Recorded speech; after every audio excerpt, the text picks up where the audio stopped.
ନା ତାର ସୀତାରା ଖାତୁନ ଦେଖିବା ପାଇଁ କୋଉ ଅପ୍ସରୀଠୁ ବି କମ୍ ନୁହେଁ।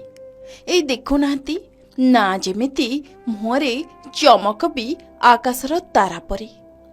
କେତେ ସ୍ୱପ୍ନ କେତେ ଆଶା ନେଇ ଶାଶୁ ଘରେ ପାଦ ରଖିଥିଲେ, ହେଲେ ସେ ସବୁ କିଛି ମଉଳିଗଲା। ଭାବିଥିଲେ ଶାଶୁ ଘରେ ସମସ୍ତଙ୍କୁ ନିଜର କରି ହସ ଖୁସିରେ ସଂସାର କରିବେ ବୋଲି, କିନ୍ତୁ ବାହାଘରର ତୃତୀୟ ଦିନରୁ ସୀତାରାଙ୍କ ଉପରେ ଆରମ୍ଭ ହୋଇଯାଇଥିଲା ଯୌତୁକ ନିର୍ଯାତନା।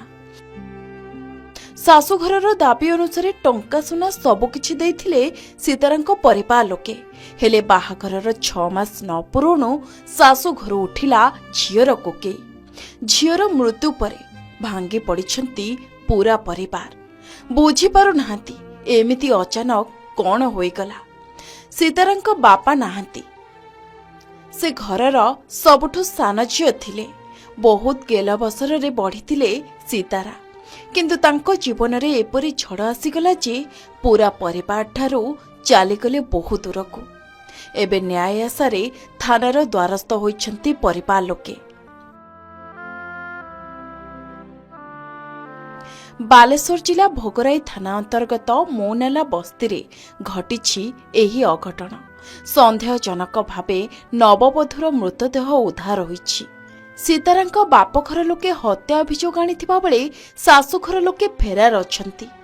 ମୃତ ମହିଳାଙ୍କ ଭାଇ ରୋଶନ ଖାଁଙ୍କ ଏତଲା ଆଧାରରେ ଭୋଗରାଇ ପୋଲିସ ମାମଲା ରୁଜୁ କରି ତଦନ୍ତ ଜାରି ରଖିଛନ୍ତି।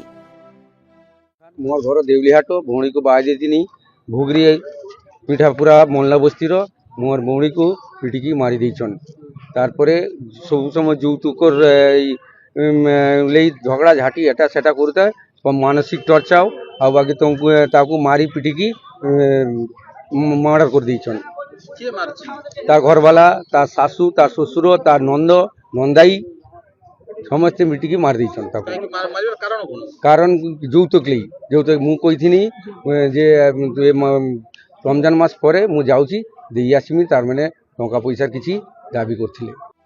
भोगराई गाँवर बासिंदा सराब खां पश्चिमबंग रामनगर थाना अधीन मुकुंदपुर गाँवर लियाकत अली खां झील सीतारा खातुन को मुसलमान रीतिनीति अनुसार विवाह करथिले। गत 6 मास तले बाहागर होइथिला। बर पक्षरु दाबी मुताबक एक बुलेट बाइक 150 ग्राम सोना अलंकार 50 ग्राम रूपा सह अन्यान्य 10 लाख टंकार आसबाबपत्र दिया जाइथिला। विवाहर किछि दिन परे नववधूंकु तांको बापघरु अधिक 20 लाख टंका यौतुक बाबदକୁ आनिबा पई ससुर घर लोके बारंबार चाप पकाउथिबार अभियोग होइछि। मृत सीतारा खातुनको स्वामी सराब खां विदेश रे रही काम करुछंती। स्वामी अनुपस्थित रे सासु ससुर 3 नणद और नणदेई बहु को बारंबार शारीरिक और मानसिक निर्यातना दे आसुतले। तेणु सासुघर लोके सीतारांकु मिलिमिशि हत्या करिथिबार अभियोग करिसेंती तांको परिवार लोके। पुलिस घटनार तदंत करुथुवा बेले मृत महिलांक बापघर लोके न्याय मागिछंती। समस्त अभियुक्तों विरुद्ध रे दृढ़ कार्यानुष्ठान पई दाबी करिछंती। मृत सीतारा खातुन को शव व्यवच्छेद परे विलंबित राति रे तांकर शवदाह करा जाइछि। है मेरी बहन का सितंबर का 29 में शादी हुआ है।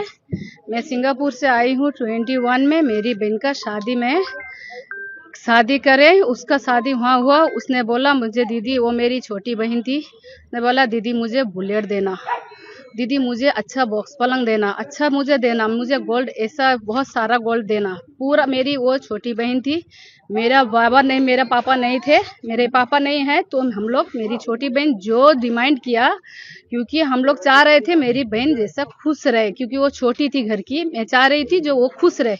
जब वो जितना कुछ बोली मैं खुद आके मैं उसको पूरा A to Z उसका पूरा दिया। वो लड़का भी बोला शायद हम लोग का इरादा था स्कूटी देने के लिए, तब उसने बोला नहीं दीदी मुझे बुलेट दे दो, मुझे बुलेट चाहिए। कोई बात नहीं दीदी बहन तू खुश रहेगी, हम लोग बुलेट भी दिए उसे। तेबे केते दिन धरी यौतुक जुरी जलिबे नववधू, केबे घटिबो एहार अंत? सीतारांक भली केते बापा मां हराइबे तांको झियोकु?